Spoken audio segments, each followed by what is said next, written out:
Overwatch 2 has at launch a nice new DPS passive. And what can you do with this DPS passive? Well, you get 25% faster movement speed as well as reloads when you trigger the passive after an elimination. That's an elimination, not a kill, so you just have to participate. So what can you do with that? Well, what we just saw as an example, this was from Seagull's stream. Seagull is these days not a particularly good Genji. You can see more impressive things in the hands of more Genji specialists who are still playing the game a bit more active. But this is a really good example, and Genji is likely dominating a lot of your quick play or ladder games going into Overwatch 2. So why is that? Well, there's a couple things that are going on here. One of which, of course, is Genji is doing better in a CC removed environment, where the only people who have serious CC are the tanks. Much less CC, this mobile character does better. We saw that in some of the earlier betas, no big surprise.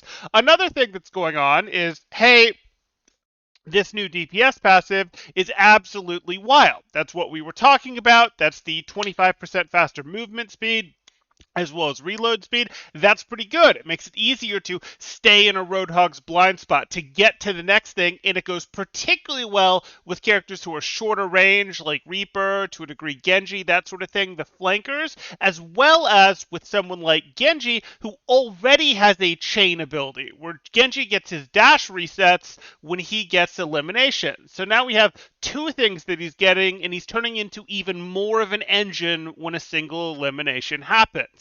And then we have a third thing, which is Genji does particularly well against disorganized opponents. And what do you have right now? Well, you have a lot of new people. You have a lot of people who are coming back, and maybe the ladder is putting them into matches that, are way higher than they used to be at because it's super unconfident in their skill rating and it'll move them down quickly. But against unorganized or undisciplined or sort of new opponents, we'll put unorganized here, he does particularly well. Again, that in a lot of ways goes back to our resets here. If you can find someone exploitable, you can go ahead and get your reset as well as your DPS passive, and you can use that to tear apart the entire team.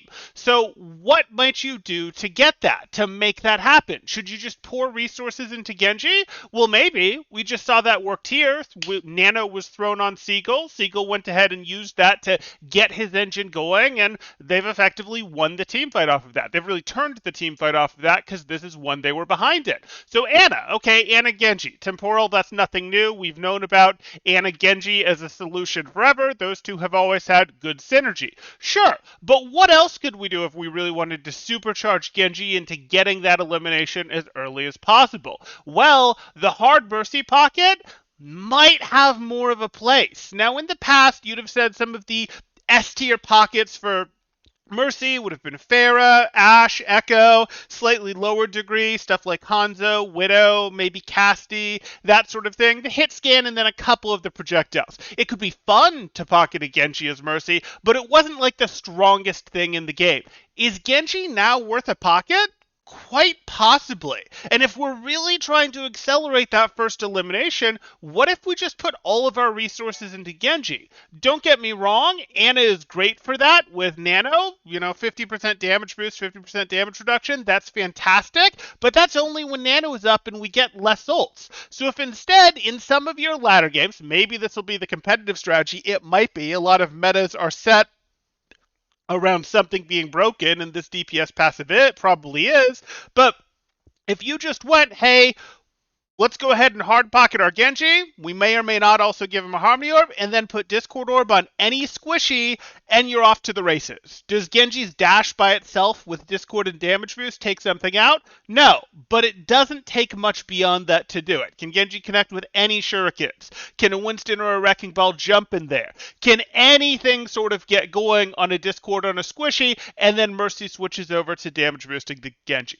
Just something to think about. Not saying that that is definitive definitively the meta, but it's almost certainly something that you'll want to look to take advantage of in your messy, ranked, unranked games, etc., because you will find some interesting situations like this. You're also probably seeing a fair amount of Kiriko Mercy because everyone's trying to play Kiriko in unranked games, and Mercy is one of the people that is getting played with her a bit. So again, look towards that Genji. Maybe it's a better pocket target than you did in the past, or if you're playing that Genji, see if you can get some help, really get that going. Genjis are going to be an engine if there's anyone exploitable on the other team to take advantage of. So mind your positioning.